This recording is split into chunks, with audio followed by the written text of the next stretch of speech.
Então, neste momento, vamos agradecer ao Mestre Jesus por mais esta oportunidade para todos nós. Vamos em busca desse aprendizado, desse aprimoramento moral, espiritual, com o trabalho do Evangelho nos nossos corações.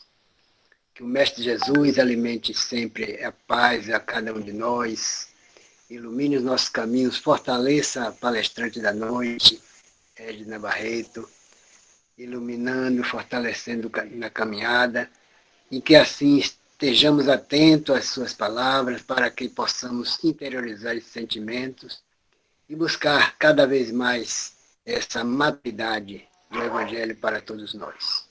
Que a tua bênção, Senhor, ilumine e proteja todos nós presentes, por aqueles que não conseguiram até o momento chegar, mas que toda a humanidade, em especial aqueles que passam por situações dolorosas com os processos das guerras, mas que a tua paz, Senhor Jesus, possa alimentar esses irmãos e que eles possam dar as mãos e assim, por fim, nesse sentimento ainda de ódio. Obrigado, Senhor. Que a paz esteja com todos, por hoje, amanhã e sempre. Assim seja. Eu passo a palavra neste momento para a nossa irmã Edna, para a mensagem da noite. Muita paz. Uma boa noite a todos. Que a paz do Mestre amado Jesus, ela se faça presente em nossos corações, hoje e sempre que possível, né? Porque Jesus quer que essa paz faça-se presente conosco todas as horas, mas às vezes a gente não tem a condição de tê-la. É um prazer para mim estar conhecendo vocês. Na verdade, eu nem sabia. Eu estava pensando que era uma casa daqui mesmo, de Recife, e nós estamos conversando com vocês que já estão em Salvador, né? Então, a gente agradece a Deus a oportunidade de estar conhecendo vocês. Como meu irmão Adalberto falou, eu sou Edna Barreto e faço parte do Centro Espírita Bom Samaritano, que fica aqui no bairro de Torrões, Recife, Pernambuco. E falar dessa doutrina nos enche de muita alegria, porque ela trouxe para nós, o Jesus trouxe para nós, porque foi Jesus que disse assim: retornarei ao Pai, mas não vos deixarei órfão, mandarei um Consolador que dirá tudo o que eu disse e muito mais. Porque à época, nós ainda não tínhamos a condição de entender tudo que eu digo, que a doutrina espírita trouxe para nós. Jesus, naquela época, ele já falava da vida futura, ele já falava para a gente da vida espiritual, falava de reencarnação, naquele encontro dele com Nicodemos, ele fala de reencarnação, Nicodemos não entende, e ele diz, se eu falo contigo sobre as coisas da terra, tu não entende, imagina as coisas celestiais. Então, e ele traz, Jesus que trouxe essa doutrina que ele diz a gente, vou e te mando a doutrina, algo que dirá a vocês que o Consolador. E por que a doutrina nos consola? A gente conversava isso anteriormente. Por que a doutrina ela consola? Ela consola porque ela explica. A partir do momento que você entende o que está acontecendo com você, por que é que está acontecendo, consola. Por isso que eu falei anteriormente, às vezes as pessoas passam pela doutrina, passam por nossas casas espíritas e vão embora. Na verdade, não estavam na condição ainda daquele entendimento, ou por outra. A gente não conseguiu apresentar a doutrina como a doutrina precisa ser apresentada e como a doutrina precisa ser vivida. Nosso irmão falava que a doutrina não é apenas para a gente falar, mas a doutrina é especialmente para nós vivermos, vivenciarmos no nosso dia a dia. Jesus, naquela época, quando aquele caminhou conosco, 3 anos da sua vida, a vida no corpo físico, foi para ensinar, mas principalmente para praticar o amor. Ele não foi bem compreendido à época, ele não foi bem compreendido, mas ele não escreveu nada. mas ele vivenciou o amor. E ele recebeu do Pai a incumbência de vir ensinar aos espíritos imperfeitos que somos nós, num planeta de terceira ordem, num planeta de expiações e provas, espírito de terceira ordem, ele veio ensinar a amar. E nós hoje temos essa lição maravilhosa que fica no Evangelho segundo o Espiritismo, no capítulo 15º, Fora da Caridade e Não a Salvação. Então a gente agradece a Deus mais uma vez pela oportunidade da reencarnação, pela oportunidade de conhecer a doutrina. Agradece ao Mestre amado Jesus por ele ser o nosso guia, o nosso modelo. Agradece a espiritualidade da casa de vocês. Agradeço a espiritualidade da casa em que eu faço parte e agradeço a todos vocês por esse momento em especial. Aliás, esse momento único, muito especial em minha vida e em nossas vidas. Por quê? Quando nós paramos para nos dedicarmos ao estudo da doutrina, a gente aprende. E quando a gente usa da vontade, a gente coloca na prática. E na lição de hoje, Fora da Caridade, Não a Salvação, nós gostaríamos de fazer um preâmbulo antes de entrarmos na própria lição. Quando a doutrina chegou, a doutrina veio nos ensinar, ou os Espíritos do Senhor, que sobre a ordem do Senhor, como estrela cadente, vem iluminar o caminho da gente e abrir os nossos olhos. Quer abrir os olhos aos cegos, e os cegos ainda somos nós. Então, a doutrina espírita chega e diz assim, você é espírito, você é um espírito e você é imortal. Você nasceu, fomos criados simples e ignorantes, sem o conhecimento nem do bem nem do mal, mas fadados todos nós à perfeição. A perfeição relativa, sim, porque a perfeição absoluta é Deus. Então, nós fomos criados simples e ignorantes, sem o conhecimento nem do bem nem do mal, mas fadados à perfeição. E para nós alcançarmos essa perfeição, que é a perfeição relativa, nós vamos ter que reencarnar várias e várias e várias vezes até desse caminho, percorrendo esse caminho, vamos também construindo o nosso progresso, vamos construindo a nossa evolução até atingirmos e sermos espíritos puros. Então, nós fomos fadados a isso. Nós recebemos de Deus a razão, recebemos o livre-arbítrio, a inteligência, que não era completamente desenvolvida, mas através da lei do trabalho a gente vai desenvolvendo a nossa inteligência. Vamos criando, vamos realizando progresso intelectual. Então, nós somos regidos pela lei da evolução. Nós somos regidos pela lei da reencarnação, pelo livre-arbítrio, pela lei de causa e efeito. São as leis morais. Nós somos regidos pelas leis morais, as leis naturais. E a gente sabe que o que é lei natural, nós temos aquele livro dos Espíritos, onde eu acho que é 614, que diz assim, que é a lei natural. A lei natural é a lei de Deus. A única que diz ao homem que ele deve ou não deve fazer.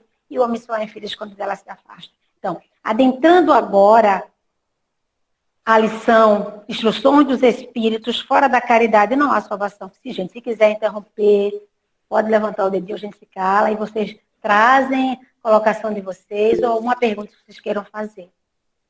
Então, vamos fazer a leitura e à medida que a gente vai lendo, a gente vai parando para explicar. Então, fora da caridade não há salvação, está no item 10. Cláudia levantou a mão aí.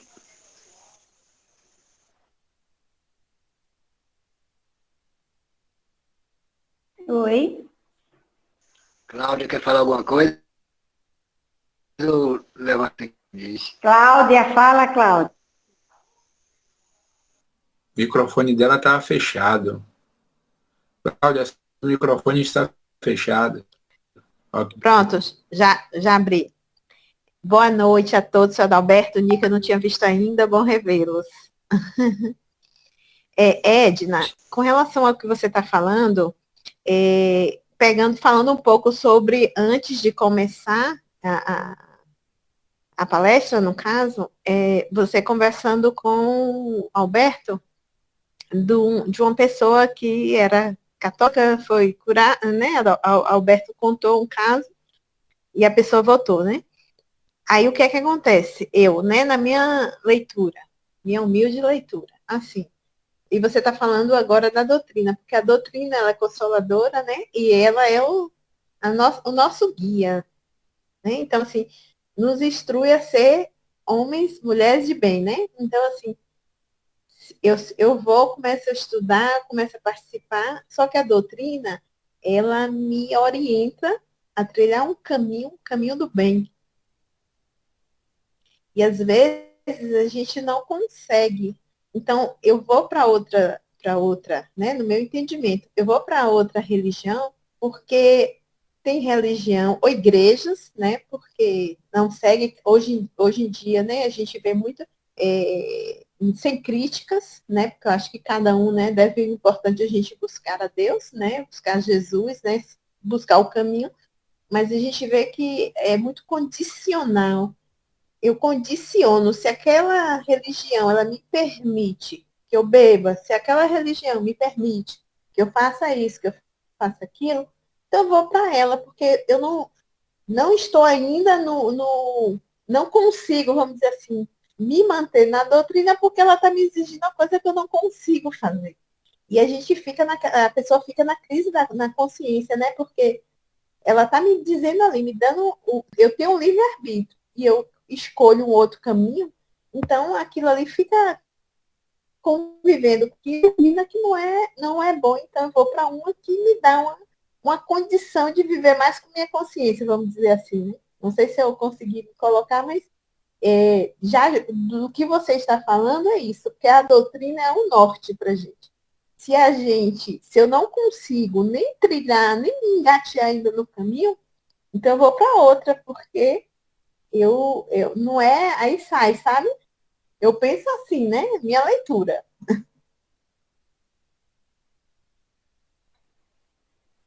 Cláudia, também é isso. Ó, tu trazendo essa questão, eu lembro que certo dia eu estava na reunião mediúnica e uma irmã se comunicou. E a nossa irmã era de outra doutrina. E ela disse a mim assim, conversando, primeiro ela começou dizendo que estava dormindo. Eu estou dormindo, não estou falando com você. Mas você está falando comigo? Não, mas eu estou dormindo. Eu disse, você não está dormindo. Você está acordada, e se você está falando comigo. Depois de muita relutâncias, ela disse assim, aí eu comecei falando que ela não estava dormindo, enfim, ela disse assim, então quer dizer que o pastor me enganou? Eu disse, eu não posso dizer isso, que o pastor lhe enganou. Eu posso dizer que o pastor também estava equivocado, também pensava igual a você. Então, de que eu deduzi o quê? Que muitas pessoas precisam ter aquele que comanda, aquela figura, diz assim, você pode fazer isso, você pode fazer aquilo. E a doutrina espírita, ela nos convida à razão. A doutrina espírita, ela nos convida ao raciocínio. A doutrina espírita diz assim, olha, você tem livre-arbítrio, mas você é responsável pelos seus atos. E muitas das vezes as pessoas não querem se responsabilizar pelos seus próprios atos. Foi fulano que me disse que era assim. Você que me disse que era assim. E a doutrina, quando Jesus disse assim, conhecereis a verdade, que ela vos libertará. E Jesus convidava a gente a uma nova visão, ampliar a visão e tirar de nós aquelas amarras do passado. Então é por isso que a doutrina espírita ela não é a religião como a religião que nós conhecemos, que tem um sacerdote, que dita para você o que é que você pode, o que você não pode, o que deve, o que não deve. A doutrina espírita não dita. A doutrina espírita ela não dita. A doutrina espírita ela te convida. Vem aprender, tu decides o teu caminho. Porque a espiritismo diz a gente o quê? Nós somos os artífices da nossa desdita ou da nossa felicidade. Somos nós que comandamos. Nós temos livre-arbítrio, precisamos usá-lo. E se responsabilizar-se por aquilo que o que a nossa vontade nos leva a fazer. Aí tem pessoas que não conseguem, por isso, Cláudia, até vão, até tentam, mas quando percebe que é dessa forma, não estou preparado ainda e vai embora. Pode ser também, né? E trazendo para a lição, quando Paulo, o apóstolo, que nunca foi discípulo. Paulo foi o apóstolo que não foi discípulo. A gente sabe que Paulo não caminhou com Jesus. Paulo, ele não conheceu Jesus em carne. Aí tem a história da estrada de Damasco, quando Paulo se encontra, aquela luz, enfim. Agora, cada um de nós temos a nossa estrada de Damasco. Cada um de nós tem a nossa estrada de Damasco. Né? Precisa ser estrada, precisa ser estrada. Mas cada um que vai determinar qual foi minha estrada de Damasco. Quando foi que eu acordei para a veracidade dessa doutrina tão maravilhosa. Então, quando diz assim, meus filhos, na máxima, fora da caridade não há salvação, estão contidos os destinos dos homens na terra e no céu. Eu já começo dizendo assim, que fora da caridade não há salvação, esse convite é para todos. Eu digo que é assim, é uma virtude que é inclusiva. Ela inclui, ela não exclui ninguém. Você tem a religião, você não tenha, independente da tua crença, qual foi tua crença, qual será a tua crença. E mesmo os irmãos que dizem assim, eu não acredito em Deus, mesmo estes praticam a caridade. Porque para praticar a caridade é preciso a vontade, o querer de fazer o bem a alguém. Eu lembro de papai quando me contava para a gente assim, papai, ele desencarnou agora, em janeiro, no final de janeiro, papai retornou à espiritualidade, né? E ele dizia assim, ele trabalhava na Chesf e ele dizia assim, onde eu trabalho, a pessoa que mais me ajuda a fazer o bem a alguém em termos de necessidades materiais, quando ele sabia que eu estava preparando algo, fazendo algo por alguém, ele dizia assim, eu também quero ajudar. E este meu colega de trabalho, ele era ateu. Mas dentre o ateu e aquele que não tinha que tinha uma crença, o melhor era o ateu. Veja bem, esse ateu, ele não acreditava em Deus, porque a gente sabe que não acredita. E o que é que ele espera do futuro? Tem esperança de futuro espiritual? Claro que não. Para o ateu, ele não acredita em nada. Acabou, morreu, acabou, qualquer coisa parecida. Mas ele era o primeiro a se propor a ajudar. Então, vejamos nós o quanto a caridade ela é inclusiva. Quanto a questão de fora da igreja, nossa salvação, ela exclui, ela afasta, ela delimita. E fora da caridade, não. A caridade, ela junta, ela chama todos. Você vai ter a vontade de fazer alguma coisa por alguém. É sentir a dor do outro, é olhar o outro, dizer assim, não, eu quero ajudar também. Eu vou ajudar. Então, eu já começo dizendo que é uma questão que é uma máxima que inclusiva, que reúne a todos. E ele diz que a caridade, ela está contida no destino do homem na terra e no céu. A gente falava anteriormente que nós fomos criados simples e sem conhecimento nem do bem nem do mal, mas fadados à perfeição. Nós chegaremos lá. Não será de uma hora para outra. É uma coisa que é paulatinamente, é progressivamente. A coisa vai caminhando ao longo. A gente sabe de quanto tempo é. Mas a gente sabe que não é de uma hora para outra. A natureza não dá saltos. A natureza humana não dá saltos. Precisa de um tempo de amadurecimento, como você falou anteriormente. Precisa de um tempo. A gente precisa desse tempo. E o meu tempo não é igual ao tempo de vocês. O tempo das pessoas não são iguais a todos. Então, cada um tem o seu tempo. Então, na Terra, porque quem se preocupa na Terra, porque a sombra desse estandarte, eles viverão em paz. Tem nada melhor do que ser útil ao outro. Quando a gente consegue ser útil ao outro, isso nos dá uma paz. Nos dá uma tranquilidade, saber que eu consegui enxugar a lágrima de alguém. Que eu consegui dar uma cesta básica a alguém. Que eu consegui comprar uma medicação para alguém. Que eu consegui fazer o outro sorrir. Dá uma paz, uma tranquilidade de espírito, uma alegria no coração. Então, quem segue esse estandarte da caridade viverá em paz na terra e no céu. Porque aqueles que a tiverem praticado encontrarão graça diante do Senhor. Então, a gente sabe que o céu é um estado de consciência. Eu não perguntei a hora que termina. O horário, gente, que termina. Mais ou menos 20, 45, né? Ah, tá certo. Tá certo. Obrigada. Que eu esqueci de perguntar.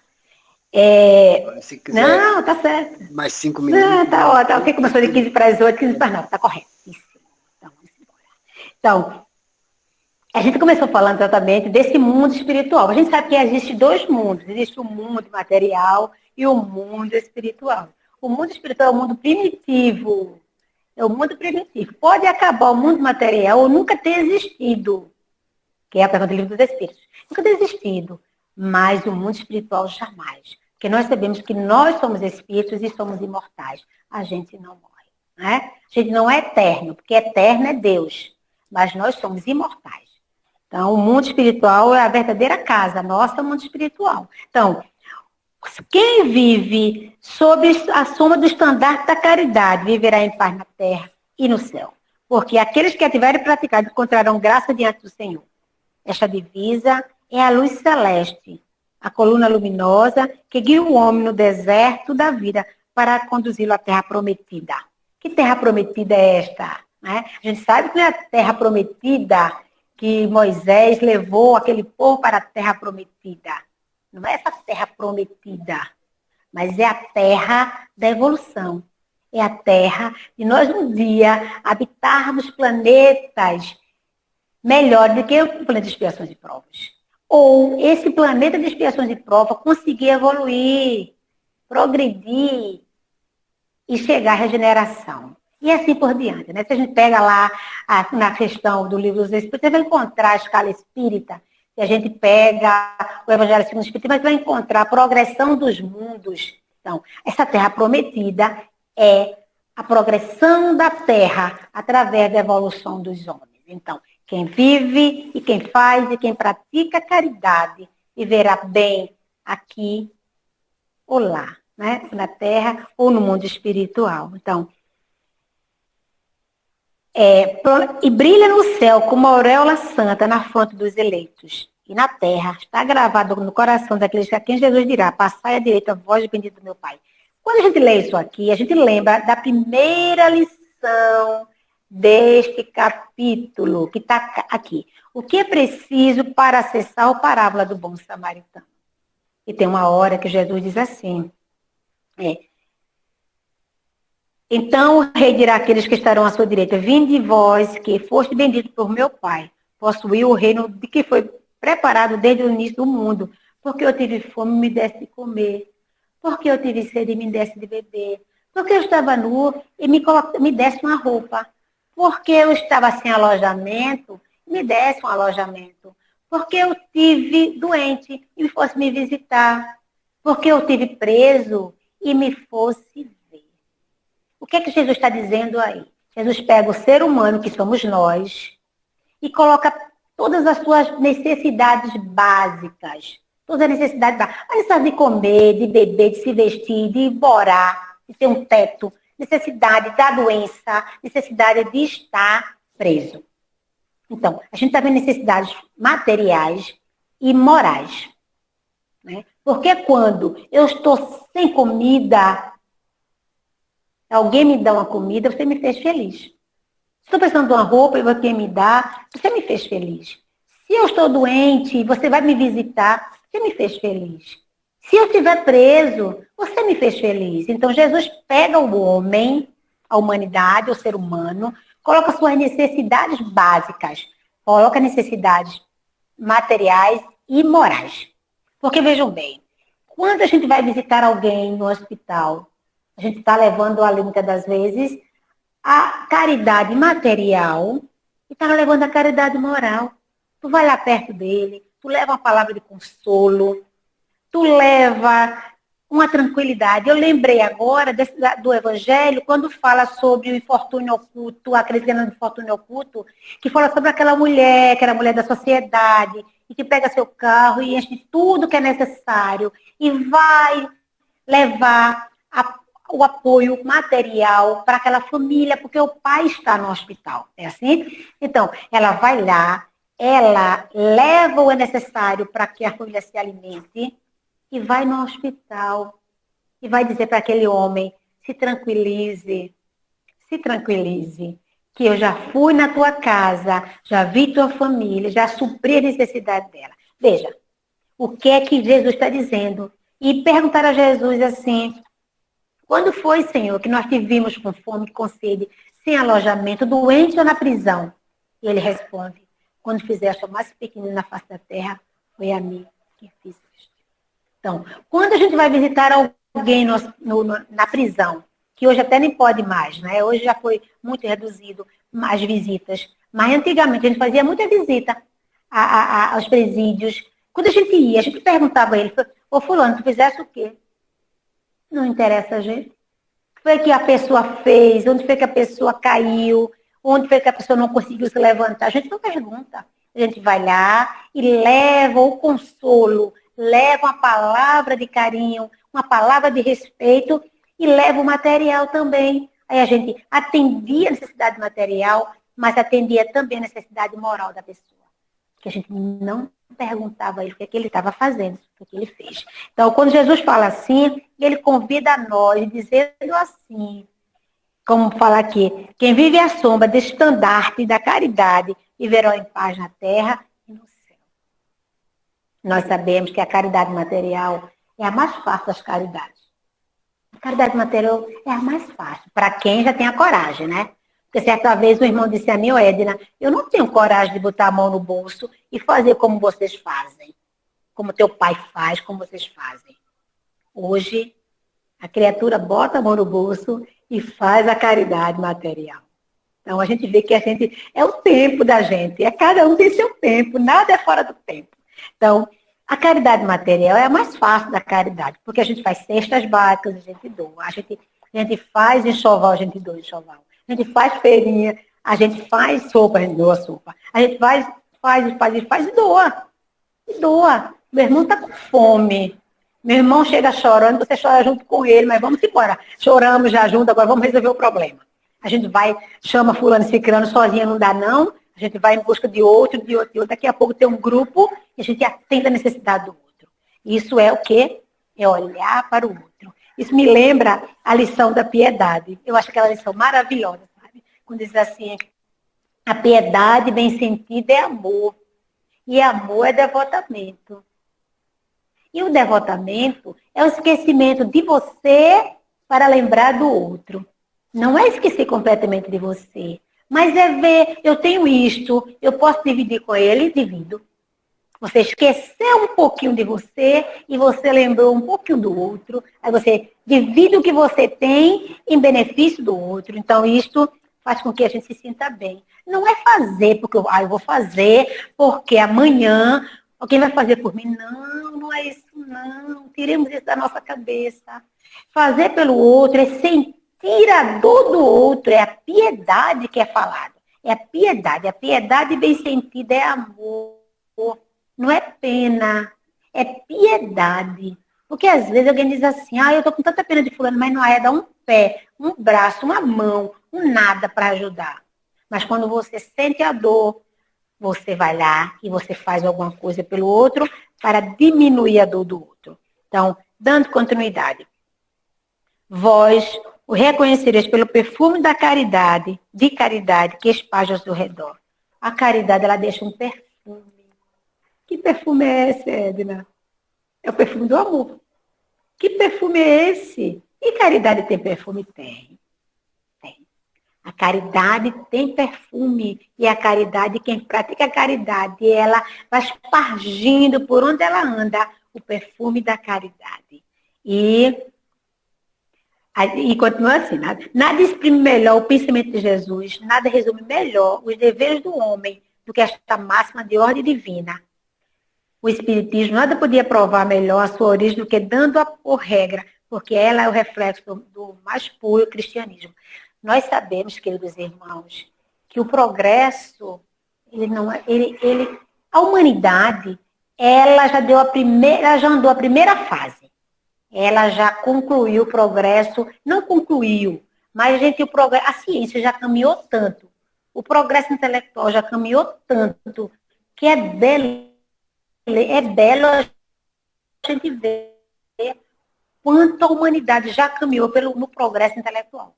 Nós sabemos também que o primeiro a chegar é o progresso intelectual. Que o progresso moral, ele advém do progresso intelectual.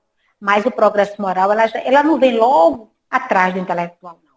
Por quê? Porque o intelectual é muito mais prazeroso no primeiro momento, porque nós estamos ainda muito, assim, vivenciando muito o egoísmo e o orgulho. O orgulho das paixões. A gente sabe que todas as paixões são inerentes ao orgulho e ao egoísmo. E nós estamos vivendo esse momento muito forte. Hoje, principalmente hoje, nesses dias que nós estamos vivenciando, nesse momento que a gente está vivenciando, de tanta guerra, e no nosso próprio Brasil está vivendo um momento meio que difícil. A gente vê o quanto o egoísmo está em alta. E enquanto o homem estiver tão egoísta, tiver o orgulho tão em alta e o egoísmo, nós utilizaremos os nossos conhecimentos intelectuais para fazer o mal ao outro. O que a gente está vendo agora? Essas guerras que nós estamos vivendo no momento. E não é só a guerra lá de fora, da Ucrânia, com a Rússia, não é só a guerra de Israel com a faixa de Gaza, com Hamas. Pensemos nós no nosso estado, pensemos nós no Rio, pensemos nós aqui em Recife, pensemos vocês aí onde vocês estão, pensemos como estamos vivendo hoje. Isso é a pura realidade do quanto o egoísmo e o orgulho ainda está em alta. Então, para que isso melhore, a gente ainda vai ter que caminhar um bocado. Ainda vai ser necessário. Por quê? Porque o progresso intelectual, ele não traz felicidade ao homem. É necessário, mas não vai fazer o homem feliz. É necessário que o progresso moral, ele chegue para fazer o homem feliz. E o progresso moral, ele nasce daqui, da caridade. O progresso moral nasce da caridade. O Espiritismo, ele colocou como bandeira, fora da caridade, não a salvação. Por que o Espiritismo fez isso? Porque o Espiritismo, diferente das outras religiões, das outras crenças, por que ele coloca a caridade como bandeira? Porque eu costumo dizer assim, Jesus é o nosso guia e o nosso modelo. Ninguém vai ao Pai a não ser por Jesus. É Jesus homem? Não. É Jesus amor. É o amor. Porque se eu dissesse assim, é Jesus homem, então tem muitos povos que não aceitaram Jesus. Tem alguns povos que ainda não aceitaram Jesus. Tem alguns povos que até não quiseram nem conhecer a Jesus. Mas outros profetas lá passaram e também deixaram, não como Jesus, mas deixaram também o ensinamento do amor. Então, é Jesus amor.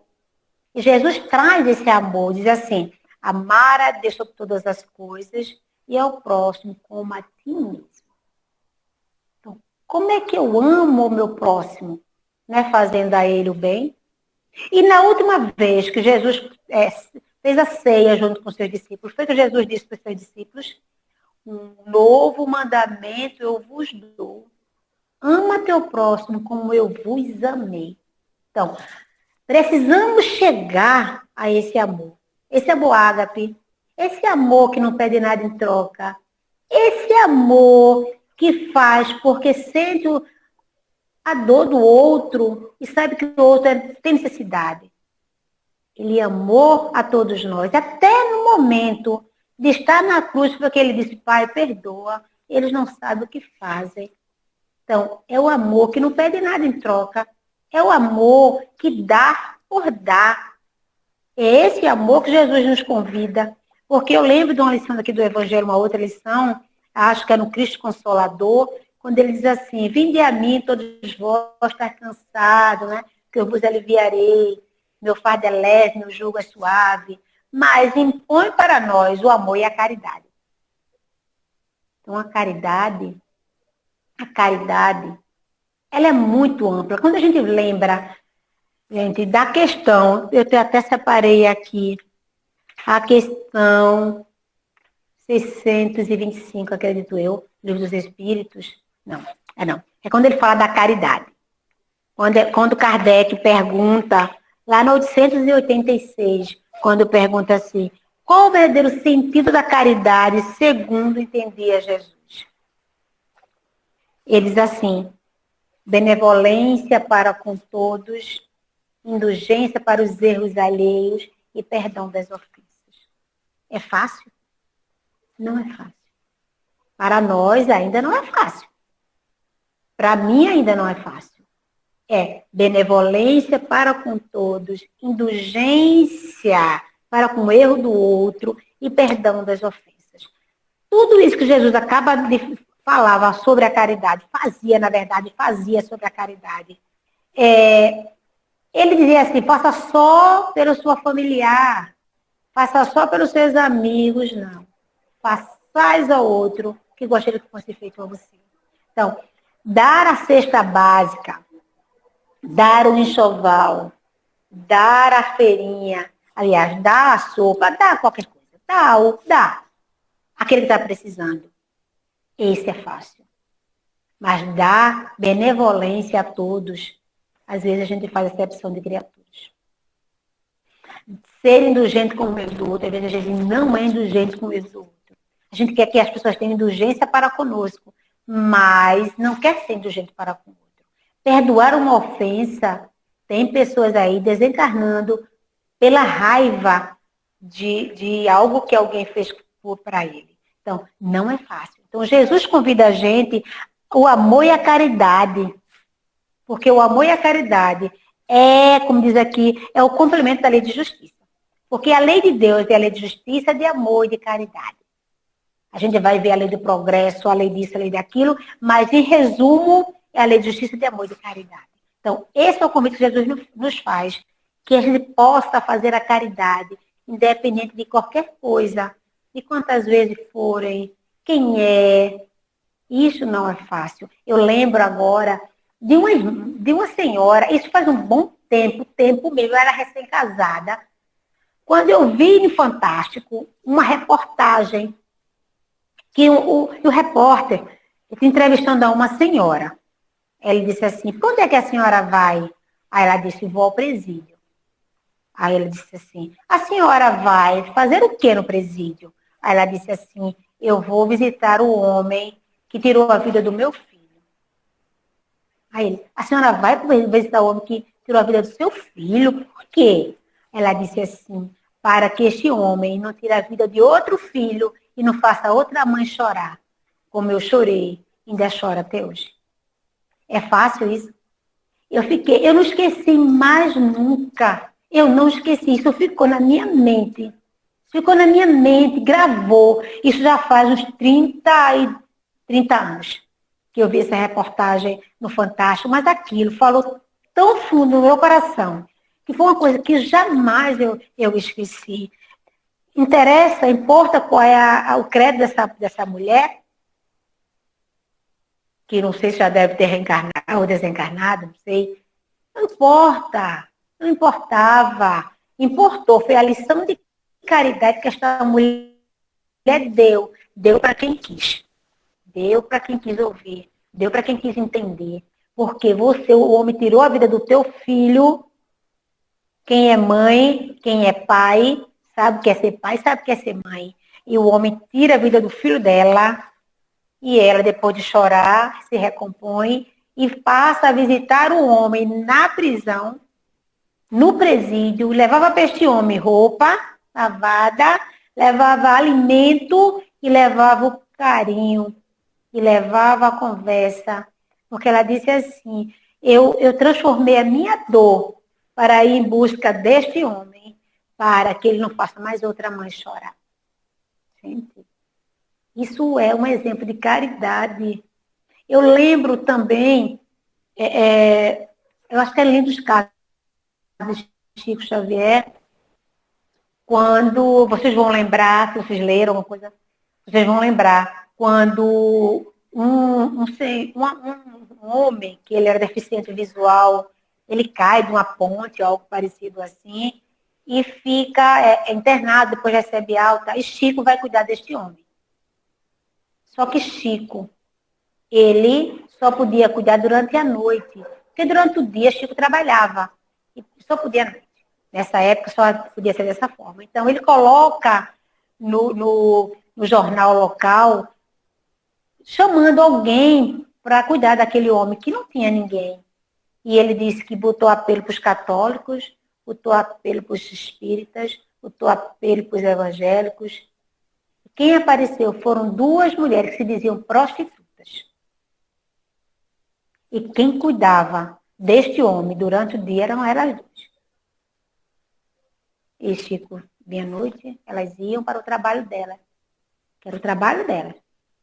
E ele tomava conta do Senhor. Vejam bem, quando eu digo a vocês, quando eu comecei dizendo assim, esse chamado fora da caridade, o chamado para a caridade, independe de quem é, ele é inclusivo, ele não precisa que você tenha uma religião, que você tenha uma crença, que você tenha, não interessa, interessa que você tenha o amor para praticar, porque Jesus dizia, vinde a mim todos vós estão necessitados, que eu vos aliviarei, mas que impõe para nós o amor e a caridade. Ele não diz para quem vai, ele não diz que não diz.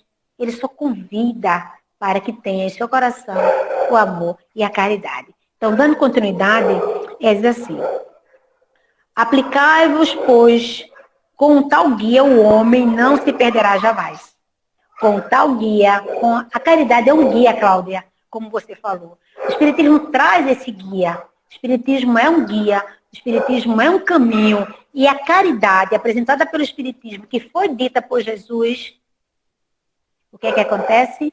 Ele é um guia, ninguém jamais se perderá. Nós não nos perderemos. Aí a gente retorna dizendo assim, essa geração, uma vez a gente falando lá no caso, uma irmã disse assim, Edna, quer dizer que vai precisar que uma nova geração, quer dizer, que morra uma geração para que a nova geração que vier, sim, sim. Porque hoje nós temos uma visão. A geração que vai vir mais tarde trará uma outra visão. E já virá uns espíritos, quem sabe, que já vem com o coração mais, nem o coração, mais uma evolução moral. E já vai encontrar o Espiritismo, com tudo isso que o Espiritismo traz para a gente, aí se encontra a criatura com amplitude de visão, se encontra com o Espiritismo e fará uma revolução social. Porque a caridade é para fazer uma revolução social. A caridade é para fazer uma revolução social. A caridade é para mudar, para haver uma mudança social e a gente poder viver melhor. Que à medida que eu faço a caridade material e eu faço a caridade moral, tudo vai melhorar.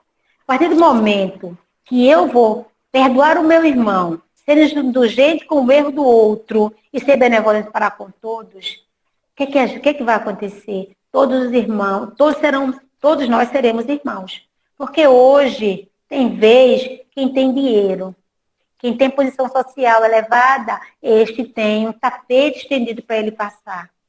Quando a criatura chega, que você vê que a criatura não tem uma evolução, não tem daquele intelecto e nem tem dinheiro, parece que as pessoas não merecem que seja respeitado. Eles não vêm convidar a gente para fazer tudo isso acontecer. Quando na lição do egoísmo, tem uma lição que fala do egoísmo aqui no Evangelho, eu acho que é trazido por Emmanuel, ou é por Lázaro, eu não lembro bem quem é o autor dessa lição. E ele diz assim, que cabe ao Espiritismo fazer com que a Terra ela suba na hierarquia dos mundos. E como é que ela vai fazer isso? Destruindo o orgulho e o egoísmo. É uma responsabilidade muito grande para nós que fazemos o movimento espírita.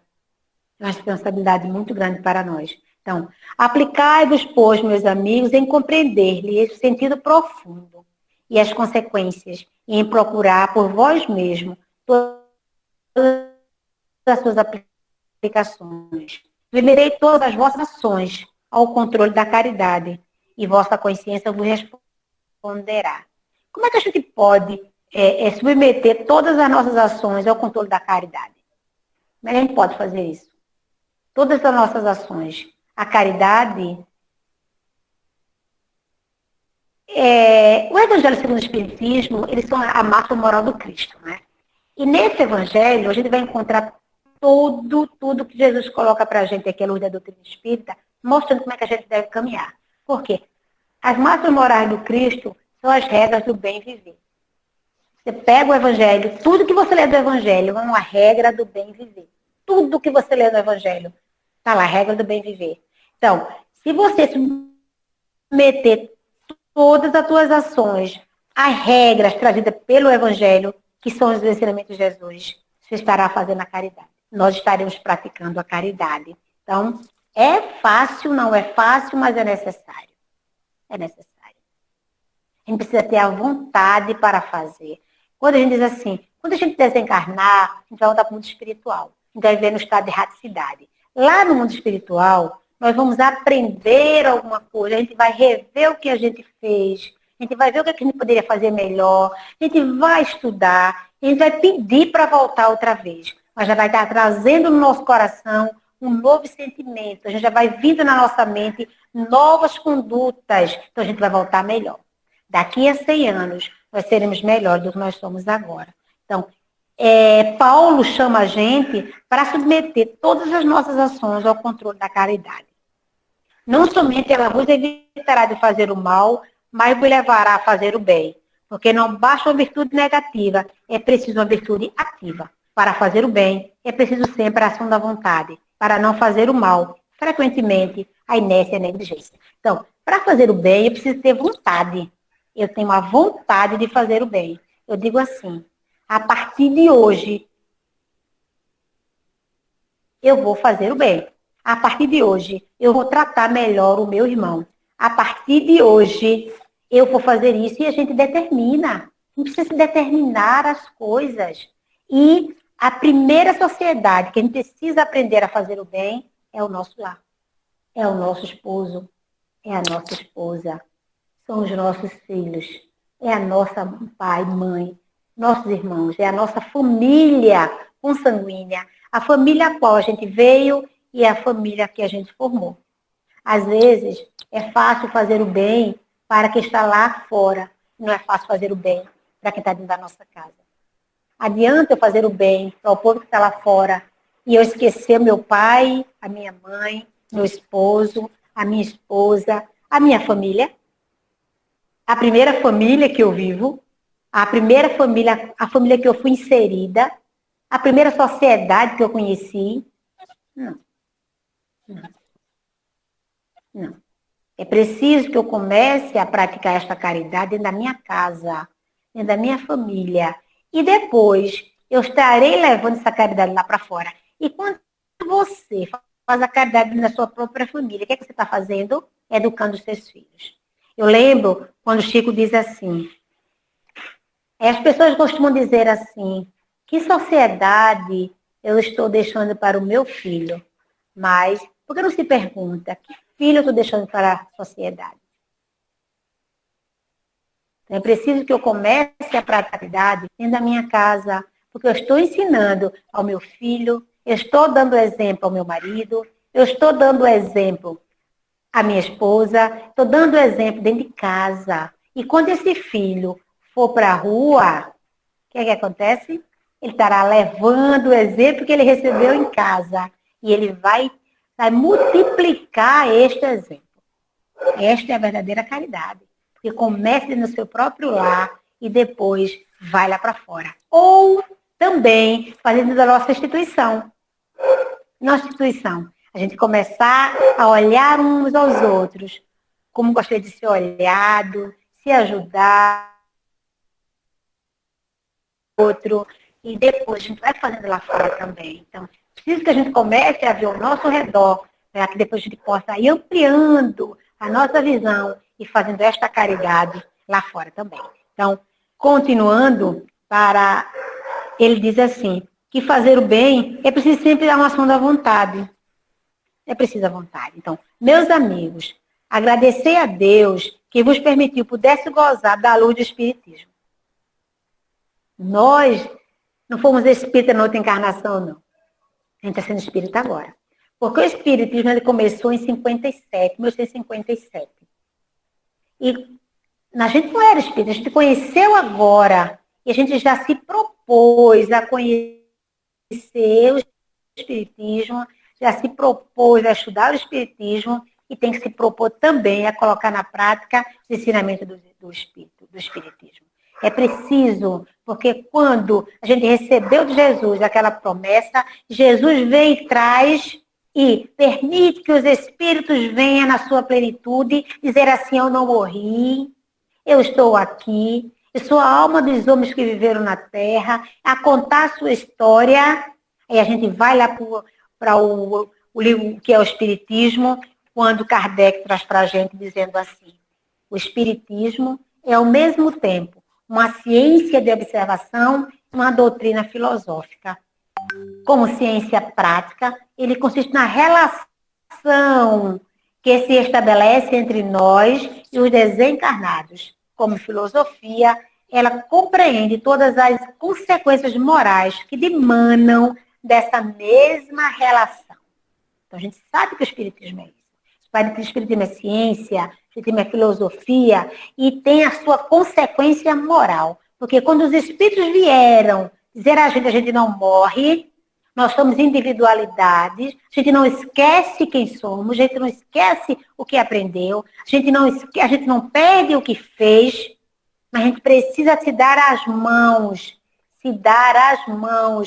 desencarnados e encarnados, para que sejamos felizes um dia.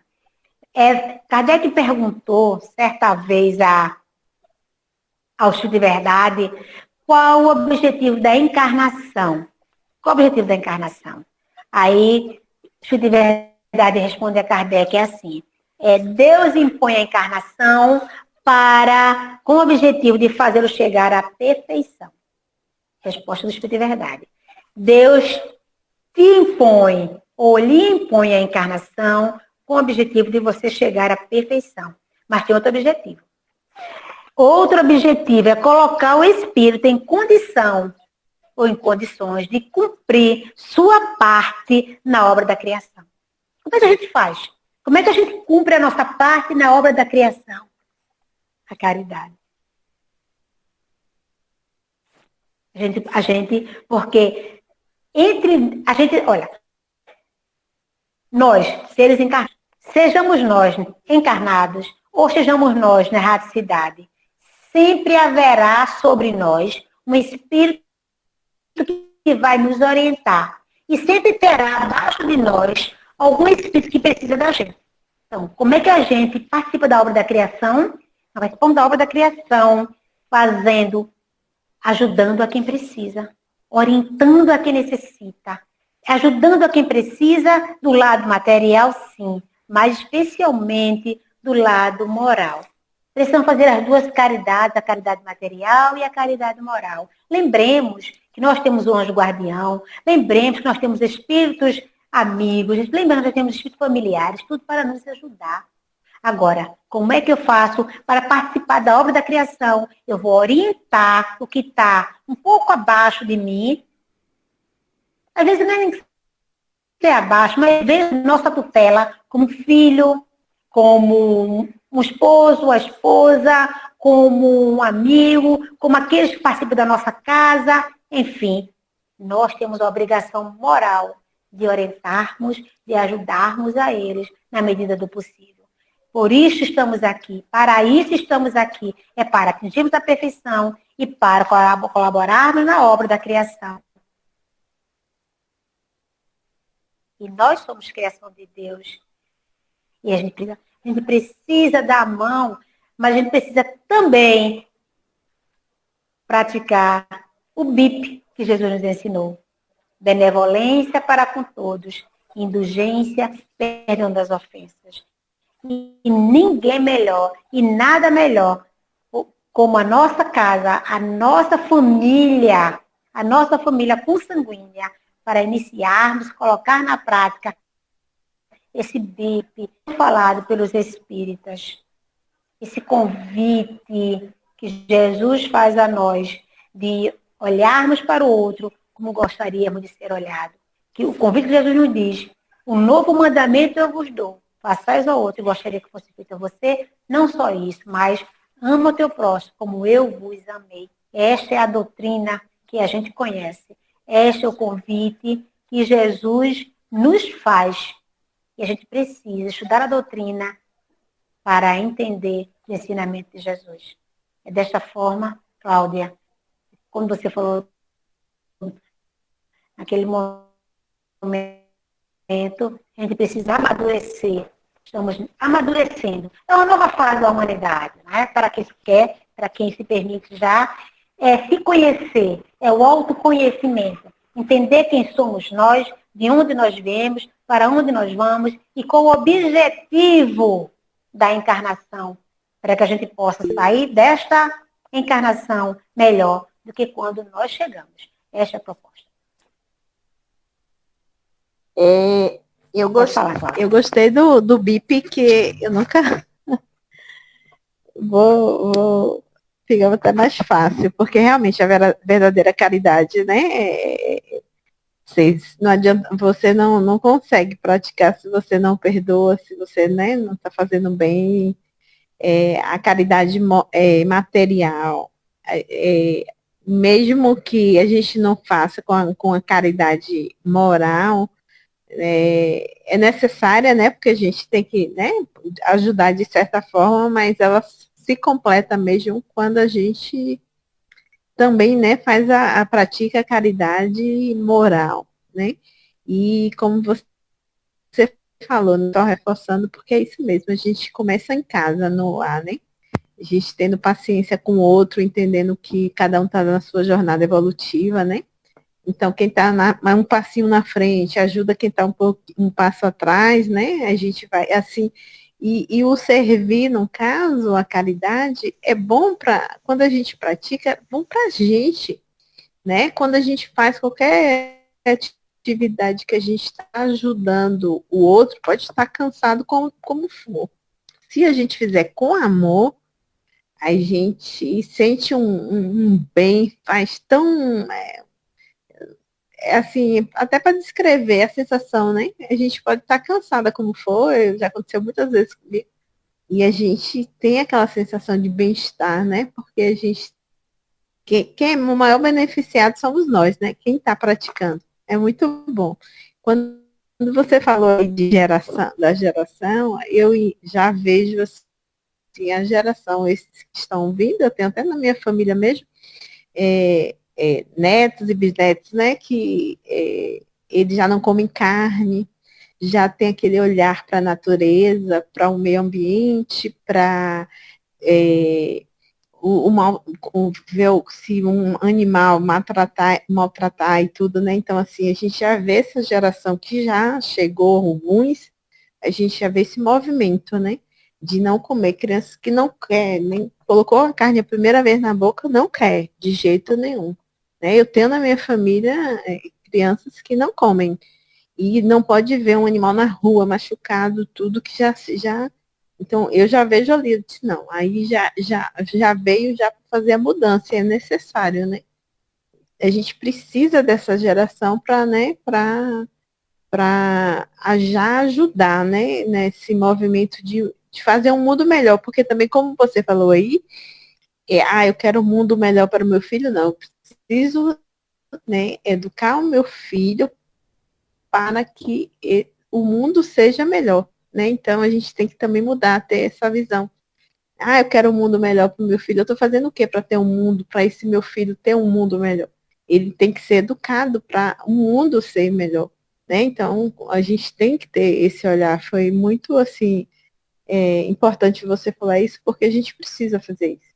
E o lar é o local, né, onde tudo começa. A gente não tem família, não tem jeito. Tem que ser através da família. Começa na família, que é o instrumento que Deus nos deu para evoluir, para ajudar na nossa evolução e no nosso aperfeiçoamento, né?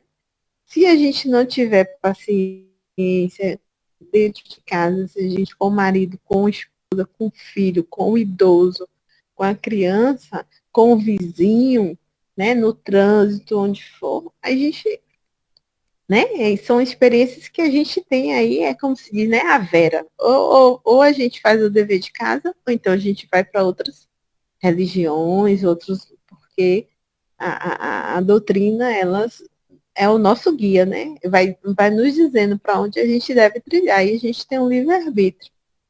Mas muita, assim, minha gratidão para você, porque muito bom, e é sempre importante a gente sempre estar lembrando aí, porque o egoísmo, a gente está vendo aí as guerras, né?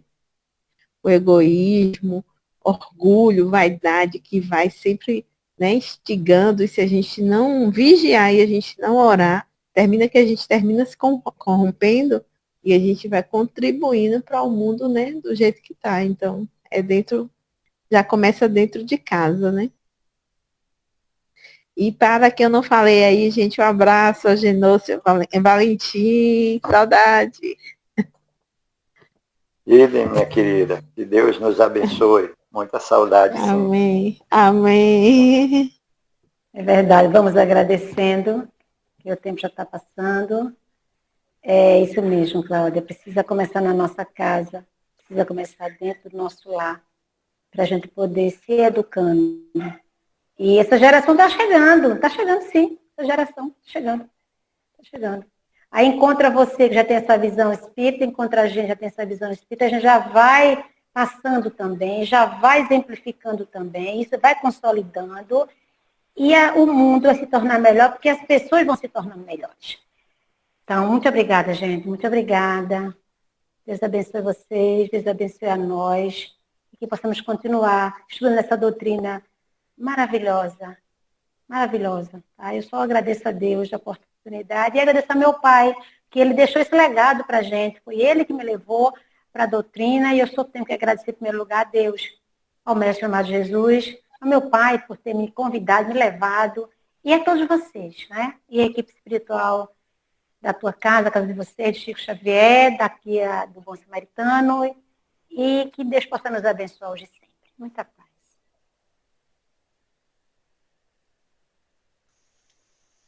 Pois é a mensagem da noite que vem nos acordar e nos fazer com que a gente possa prosseguir sempre com coragem, com dedicação. Então, a sala de estudo Chico Xavier lhe agradece pela mensagem, e só temos mesmo a agradecer também ao Mestre Jesus, à espiritualidade maior, que tem nos dado essa força de prosseguir essa caminhada. Então, peço para você mesmo fazer a prece final da mensagem da noite. Senhor Jesus, querido amigo e irmão de todas as horas, nós te agradecemos, Mestre Divino, pela tua presença em nossas vidas. Amplie em nós a condição de conhecer a vida, de entender a vida espiritual. Amplie em nós, Senhor, a condição de conhecer o teu evangelho, que é de amor e de vida eterna. Mas amplie em nós a condição de colocar na prática os teus ensinamentos. Fortalece, Senhor Jesus, a cada um de nós. Rogamos tuas bênçãos, Senhor, para todos os lugares que haja o pranto e a dor. Leva, Senhor Jesus, a tua paz aos corações dos homens que fazem a guerra. Leva, Mestre Divino, toca no coração deles para olhar o outro que está morrendo, que está sendo mortos. Amplia, Senhor, a condição deles de enxergar algo mais, melhor. Que um dia possamos nós tirarmos o sentimento do orgulho e do egoísmo de nossas vidas. E na tua permissão, Mestre Divino, devolvo a palavra ao irmão para que possa encerrar o estudo da noite de hoje. Muita paz, muita luz a todos. Assim seja.